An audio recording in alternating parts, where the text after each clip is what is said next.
Assalamualaikum warahmatullahi wabarakatuh. Perkenalkan, kami dari kelompok 2 ingin menjelaskan tentang pengertian belajar, pengertian pembelajaran, pengertian minat, pengertian motivasi, ciri-ciri pembelajaran, dan tujuan belajar.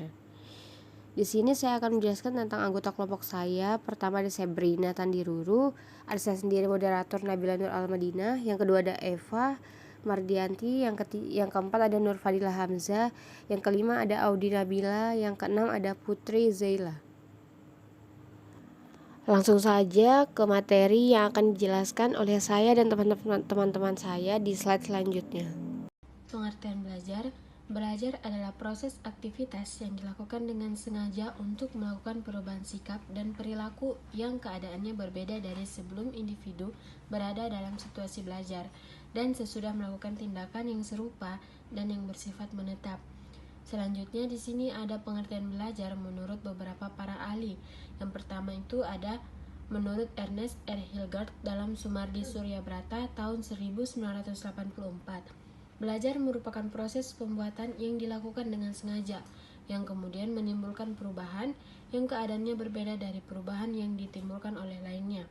Menurut ahli Winkel, belajar adalah semua aktivitas mental atau psikis yang berlangsung dalam interaksi aktif dalam lingkungan, yang menghasilkan perubahan-perubahan dalam pengelolaan pemahaman. Menurut ahli Muhammad Surya tahun 1981, definisi belajar adalah suatu proses usaha yang dilakukan individu untuk memperoleh suatu perubahan tingkah laku yang baru keseluruhan, sebagai hasil pengalaman individu itu sendiri dalam interaksinya dengan lingkungan. Pengertian pembelajaran. Pembelajaran adalah suatu usaha manusia yang penting dan bersifat kompleks. Dikatakan kompleks karena banyaknya nilai-nilai dan faktor-faktor manusia yang turut terlibat dalamnya. Adapun pengertian pembelajaran menurut ahli. Yang pertama menurut Undang-Undang Nomor 20 Tahun 2003 tentang Pendidikan Nasional Pasal 1 Ayat 20. Pembelajaran adalah proses interaksi peserta didik dengan pendidik dan sumber belajar pada suatu lingkungan belajar. Yang kedua, menurut Degeng, pembelajaran adalah upaya untuk membelajarkan siswa. Dalam pengertian ini, secara implisit, dalam pembelajaran terdapat kegiatan memilih, menetapkan, mengembangkan metode untuk mencapai hasil yang diinginkan. Pengertian minat adalah suatu rasa lebih suka dan rasa ketertarikan pada suatu hal atau aktivitas tanpa ada yang menyuruh.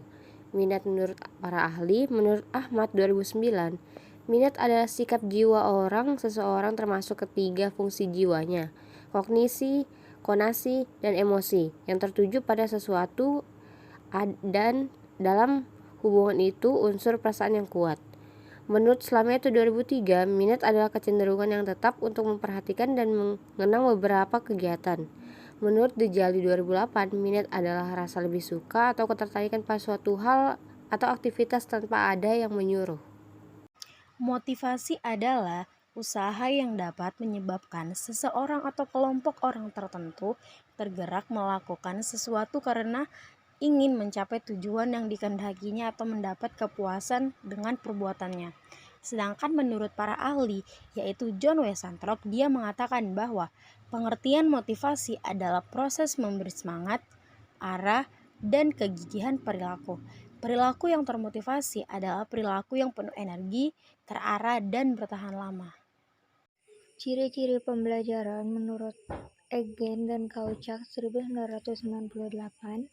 Yang pertama itu siswa menjadi pengkaji aktif terhadap lingkungannya melalui mengobservasi, membandingkan, menemukan kesamaan-kesamaan dan perbedaan-perbedaan serta membentuk konsep dan generalisasi berdasarkan kesamaan-kesamaan yang ditemukan. Yang kedua, guru menyediakan materi sebagai fokus berpikir dan berinteraksi dalam pembelajaran. Yang ketiga, aktivitas-aktivitas siswa sepenuhnya didasarkan pada pengkaji. Yang keempat, guru secara aktif terlibat dalam pemberian arahan dan tuntunan kepada siswa dalam menganalisis informasi. Yang kelima, orientasi pembelajaran, penguasaan isi pembelajaran, dan pengembangan keterampilan berpikir. Yang keenam, guru menggunakan teknik pengajar yang bervariasi sesuai dengan tujuan dan gaya mengajar guru. Tujuan belajar. Yang pertama, belajar bertujuan mendapatkan pengetahuan.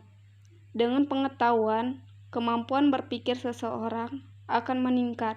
Yang kedua, penanaman konsep keterampilan. Keterampilan itu ada dua, yaitu jasmani dan rohani. Keterampilan jasmani misalnya termasuk kemampuan dalam penampilan dan gerakan yang dapat diamati. Yang kedua yaitu keterampilan rohani, berhubungan dengan penghayatan, cara berpikir. Yang ketiga, pembentukan sikap. Belajar akan membentuk sikap mental seseorang. Ini ditandai dengan munculnya kesadaran individu. Contohnya, siswa yang bisa tertib di kelas dengan sendirinya saat guru tidak ada. Sekian hasil presentasi kami kali ini. Semoga apa yang kami sampaikan dapat bermanfaat bagi kita semua. Saya akhiri. Wassalamualaikum warahmatullahi wabarakatuh.